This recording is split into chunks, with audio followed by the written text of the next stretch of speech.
Calvin yang semula akan lembur jadi mengurungkan niatnya kala mendapat laporan jika istrinya bertemu dengan ibu tirinya.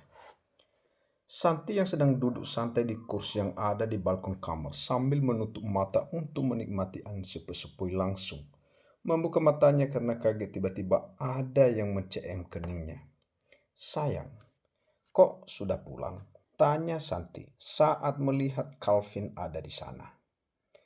Kok gitu tanyanya? Nggak senang apa? Suaminya pulang jam segini, tanya Calvin dengan wajah yang memberengut sambil mendudukkan TBH-nya di samping sang istri. Bukannya gitu, aku cuma sedikit heran aja, kata Santi. Siapa yang bilang kalau nanti mau lembur lagi? Jadi wajar dong kalau aku nanya kayak gini, sambungnya.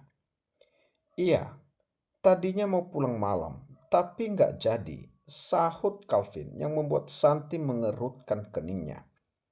Karena Emma tadi bilang kalau kamu ketemu sama nenek lampir, sambungnya.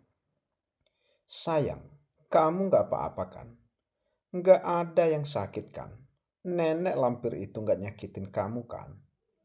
Tanyanya beruntun sambil menghadap Santi dan memandangi dengan seksama TBH wanitanya. Aku nggak apa-apa. Lagian tadi kebetulan mama ada di sana juga, jadi dia nggak berbuat lebih jauh lagi. Jawab Santi menatap kekhawatiran yang terlihat jelas di wajah sang suami. Lihat aja kalau dia sampai berani lukai kamu seujung kuku saja. Aku bakal balas dia berkali-kali lipat. Kata Calvin penuh dengan keseriusan. Ada rasa bahagia yang membuncah dalam hati Santi melihat bagaimana reaksi Calvin saat ini. Dia merasa benar-benar berarti, disayangi dan dilindungi. Ayo, sekarang kita masuk. Karena kamu perlu mandi, kata Santi sambil menarik tangan sang suami agar beranjak dari duduknya. Mang bareng ya sayang, goda Calvin sambil menaikkan turunkan alisnya. Enggak, jawab Santi dengan cepat. Ayolah sayang, biar lebih menghemat waktu, hemat air, kata Calvin terus membujuk sang istri. Bukannya hemat waktu yang ada malah memperpanjang waktu, sahut Santi. Jangan pikir aku nggak tahu apa yang kamu pikirkan ya mas. Sambungnya lagi dengan tatapan mata menatap ke arah Calvin. Hehehe, ketebak ya, sahut Calvin dengan cengengesan. Dasar Melima UM, ujar Santi. Cekak, Melima UM juga sama istri sendiri ini yang bukan sama wanita lain, terlebih istri orang. Sahut Calvin yang langsung mendapatkan tatapan tajam dari mata sang istri. Ngomong apa barusan? Tanya Santi tapan merubah tatapan matanya. Berani memang kayak gitu? Tanyanya lagi. Enggak sayang, enggak berani. Kata Calvin dengan takut-takut. Cuma bercanda aja tadi, ralatnya. Awas aja kalau berani. Aku potong senjata kamu jadi kecil-kecil. Terus aku goreng dan aku kasih buat makan para kucing di jalanan. Ancam Santi dengan gerakan tangan seperti memotong-motong dan tatapan ke arah di mana benda pusaka Calvin berada. Sontak saja pria itu langsung bergidik ngeri sambil memulatkan matanya dan tangannya pun refleks menutupi benda kebanggaannya itu. Nanti kalau kamu potong, jadi nggak bisa buat muasin kamu. Kamu sendiri loh nanti yang nyesal yang, kata Calvin dengan wajah memelas. Aku? Tanya Santi yang menunjuk dirinya sendiri. Gampang, aku tinggal cari pria lain buat muasin aku. Katanya dengan enteng. Sayang, nggak boleh dong, kata Calvin. Makanya jangan macem-macem, sahut Santi yang diangguki oleh Calvin. Padahal Santi juga cuma bercandaan saja. Tapi ternyata suaminya itu menanggapi dengan serius apa yang dia katakan. Rasanya dia ingin tertawa ngakak saat melihat wajah sang suami saat ini. Namun saat Santi hendak ke ruang ganti untuk menyiapkan pakaian sang suami, TBH-nya tiba-tiba saja melayang karena dibopong begitu saja oleh Calvin. Mas, turunin. pinta Santi. Iya, nanti aku turunin, sahut Calvin. Jangan gerak terus dong sayang, nanti kamu bisa jatuh loh, kata Calvin, memperingati Santi yang bergerak minta turun. Mendengar pertanyaan suaminya itu, Santi pun memilih untuk diam. Nggak mau jatuh juga kali. Pasti sakit nanti rasanya. Seperti kata Santi, bukan menghemat waktu, tapi malah memperpanjang waktu. Mandi ya harusnya hanya 15 menit dan paling lama 30 menit. Menjadi hampir 2 jam sampai baby Irsan terlihat pucat karena kedinginan. Tak hanya itu, kakinya juga terasa begitu lemas sehingga untuk berdiri saja sudah gemetaran. Melihat istrinya seperti itu, Calvin berinisiatif untuk menggendong Santi kembali. Diduduknya tebih ramping itu di kursi yang ada di ruang ganti. Dengan telaten tangan kekar, Calvin membantu sang istri untuk mengenakan pakaiannya. Dia juga mengeringkan rambut Santi dengan hair dryer serta tak lupa untuk menyisirnya. Setelah selesai, barulah Calvin mengurus dirinya sendiri. Santi sama sekali tak diizinkan untuk berjalan sendiri. Keduanya memilih untuk makan malam di kamar saja. Lebih tepatnya Calvin yang memintanya. Sebab dia tak tega melihat istrinya yang sudah begitu kelelahan. Tak berselang lama, terdengar suara ketukan di pintu kamar mereka. Sehingga membuat Calvin bermain dari duduknya. Ceklek. Ada apa, Bi? Tanya Calvin begitu pintu terbuka. Itu tuan, di bawah ada Tuan Nick. Jawab Bi Ina kepada ART di kediaman Calvin dan Santi. Suruh dia langsung ke ruang kerjaku aja, Bi, dan siapkan minuman serta cemilan lalu antar ke ruang kerja. Pinta Calvin. Baik tuan, sahutnya. Calvin pun langsung kembali menutup pintu kamarnya dan berjalan menghampiri sang istri. Sayang, kamu nanti tidur duluannya.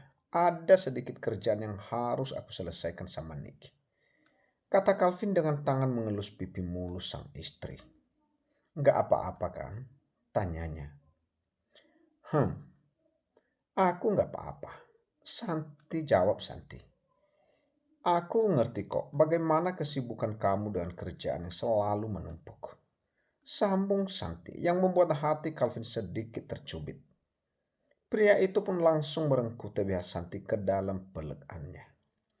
Maaf sayang, kalau beberapa hari ini aku begitu sibuk dan selalu pulang larut karena lembur, ucap Calvin dengan perasaan bersalahnya, apalagi mereka masih tergolong pengantin baru. Dia bahkan terlihat seperti mengabaikan istrinya sendiri.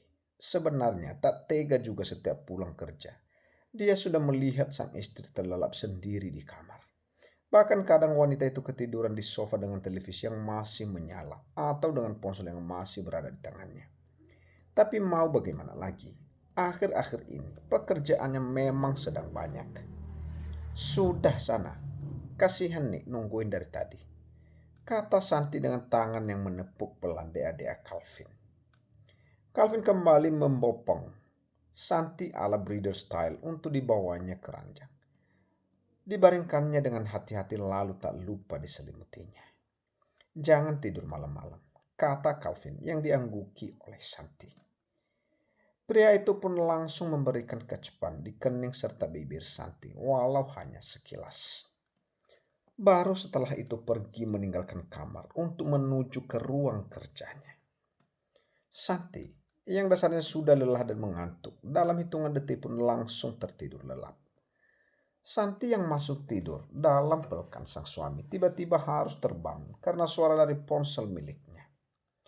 Sudah berdering beberapa kali yang menandakan ada panggilan di sana, namun Santi yang dasarnya masih terlalu berat untuk membuka mata terpaksa mengabaikannya. Tapi saat ini bukannya dering panggilan namun rentetan pesan yang masuk ke dalam ponselnya. Ayah, gumam Santi saat melihat nama yang terpampang di layar ponselnya. Sejak sang ayah mengusirnya, Santi langsung memblokir nomor ibu Romi, Rini, dan Rifan kecuali ayah Suryo. Kalau ditanya kenapa, karena Santi masih menaruh harapan yang besar pada Tuan Suryo. Siapa tahu beliau berubah dan akan bersikap baik kembali kepada Santi. Karena bagaimanapun mereka adalah ayah dan putri kandung. Kenapa sayang? Lirik Calvin dengan suara serak khas bangun tidur.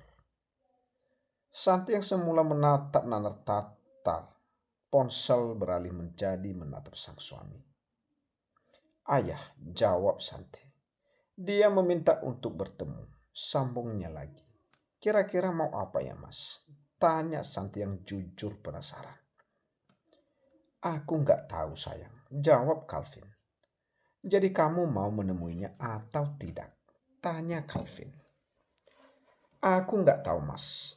Kalau menurut kamu bagaimana? Tanya balik Santi pada sang suami. Walaupun ayahnya sudah begitu jahat padanya, namun nyatanya Santi masih begitu menyayanginya. Rindu ingin bertemu dengannya. Aku terserah kamu saja sayang, jawab Santi.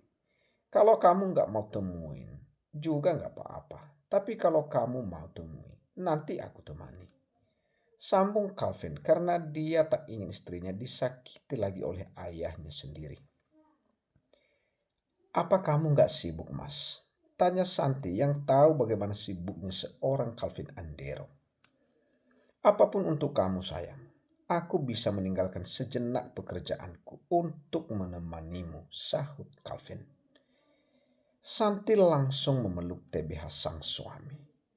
Terima kasih mas, makin sayang dan cinta deh sama suamiku ini, ucap Santi. Siang ini, sesuai apa yang dia katakan tadi, pagi, Santi menerima ajakan Tuang Suryo untuk bertemu di salah satu taman. Ada apa Tuan meminta untuk bertemu denganku? Tanya Santi tanpa basa-basi ketika sudah sampai di samping Tuan Suryo yang duduk di salah satu kursi taman. Mendengar suara sang putri membuat arah pandang Tuan Suryo yang tadinya menatap di depan jadi menoleh ke samping. Akhirnya kamu datang juga, kata Tuan Suryo. Ada apa? Tanya Santi sekali lagi, mengulangi pertanyaannya yang tadi. Saat ini perusahaan ayah diambang kebangkrutan, jadi ayah ingin meminta bantuanmu. Jawab Tuan Suryo. Bantuan? Tanya Santi yang diangguki oleh Tuan Suryo. Bantuan macam apa yang Tuan inginkan dari wanita seperti saya? Tanya Santi. Ayah ingin kamu membujuk suamimu agar mau membantu perusahaan kita. Jawab Tuan Suryo dengan tak tahu malunya. Apa tak salah Tuan kenapa tak minta bantuan pada putri serta menantu kesayangan Anda saja? Tanya Santi. Perusahaan keluarga Prayoga juga dalam masalah. Jadi tak mungkin untuk membantu perusahaan kita. Jawab Tuan Suryo. Jadi ayah harap kamu bisa membantu sebagai bukti baktimu pada keluarga. Sambung ayah Suryo. Keluarga mana yang Anda maksud Tuan? Tanya Santi. Karena saya sudah tak memiliki keluarga semenjak ayah kandung saya sendiri dengan sadar mengusir serta memutuskan hubungan kami. Kata Santi lagi. Keluarga yang saya miliki saat ini hanyalah keluarga suami saya, yaitu keluarga Andero. Imbuhnya sehingga membuat Tuan Suryo menjadi naik pitam. Jaga bicaramu Santi, bentak Tuan Suryo. Jangan mentang-mentang kamu sudah menjadi istri pengusaha kaya. Kamu bisa sombong serta berbicara lancang dengan menaikkan nada suaramu di depan ayah. Bentak Tuan Suryo yang masih dengan amarahnya. Karena bagaimanapun aku ini ayahmu, orang yang seharusnya kamu hormati. Sambungnya lagi. Hahaha, ayah macam apa Anda sehingga pantas untuk saya hormati Tuan Suryo Naraswan? Tanya Santi setelah tertawa karena merasa begitu lucu mendengar perkataan ayahnya barusan. Karena nyatanya Anda bahkan tak pantas disebut sebagai seorang ayah bagi saya. Sambungnya dengan tatapan nyalang tanpa takut sedikit pun. Kurang ajar kamu. Apa ini yang sudah suami serta keluarganya ajarkan padamu? Kata Tuan Suryo. Jangan bawa-bawa keluarga suami saya untuk masalah ini Tuan. Peringat Santi. Dengar Tuan Suryo Naraswan. Ayah mana yang lebih membela putri tirinya daripada putri kandungnya sendiri? Ayah mana yang lebih mempercayai orang lain daripada putri kandungnya sendiri? Ayah mana yang dengan tega mengusir putri kandungnya sendiri? Ayah mana yang dengan sadar memutuskan hubungan dengan putri kandungnya sendiri? Dan semua itu ada pada Anda, Tuhan. Kata Santi mengatakan semua yang dia alami, dan selalu menekan kata putri kandung serta mengulanginya beberapa kali, agar sang ayah sadar posisinya sebagai apa untuk Tuan Suryo. Itu karena ulah kamu sendiri, Santi. Jadi jangan salahkan orang lain, kata ayah Suryo. Karena Anda tak sebegitu percayanya dengan putri Anda sendiri, sehingga lebih memilih mendengar dan mempercayai kata-kata orang lain, yang bahkan tak ada hubungan DRAH dengan Anda. Sahut Santi tak mau kalah. Mendengar putrinya yang terus saja membalas perkataannya membuat Tun Suryo semakin murka, hingga mengangkat tangannya untuk menampar sang putri. Tapi sayang, gerakannya harus berhenti di tengah jalan, karena tangannya dicekal oleh seseorang. Jangan coba-coba Anda melakukan kekerasan pada istri saya, Tuan. Peringat Calvin yang kemudian menghempaskan dengan kasar tangan pria parubaya itu. Calvin memang datang terlambat karena meeting yang tadinya diperkirakan akan berjalan cukup 1 jam saja. Harus meleset beberapa menit. Tapi untung saja dia datang di waktu yang tepat. Tuan Suryo, cek. Sebegitu sayangnya kah Anda pada putri tiri Anda, sampai terus membelanya dan tak bisa melihat keburukannya padahal semua bukti sudah mengarah padanya. Ejek Calvin. Apa video-video itu belum cukup untuk membuktikan bahwa putri tiri Anda dengan putra Tuan Prayoga memang sudah berhubungan sangat lama bahkan saat Tuan Muda Prayoga masih bertunangan dengan Santi? Apa usia kehamelan putri tiri Anda itu juga sama sekali tak membuat akal sehat Anda bisa berpikir? Kata Calvin. Tuan Suryo semakin murka mendengar perkataan Calvin. Kalian berdua sama-sama tak punya sopan santun dan tata krama, kata Tuan Suryo dengan tangan yang terkepal. Saya rasa Anda tak pantas mendapatkan itu, Tuan, sahut Calvin dengan santainya. Santi, ayah benar-benar menyesal telah merawatmu hingga dewasa. Entah dosa apa yang ayah lakukan sehingga memiliki putri durhaka sepertimu, kata Tuan Suryo dengan tatapan menatap ke arah Santi. Terima kasih karena sudah merawat saya, Tuan. Tapi kalau boleh jujur, saya juga menyesal kenapa bisa lahir dari benih pria seperti Anda, ucap Santi dengan telak. Tuan Suryo yang sudah tak bisa berkata-kata lagi pun segera pergi dari sana dengan perasaan yang begitu sangat kesal.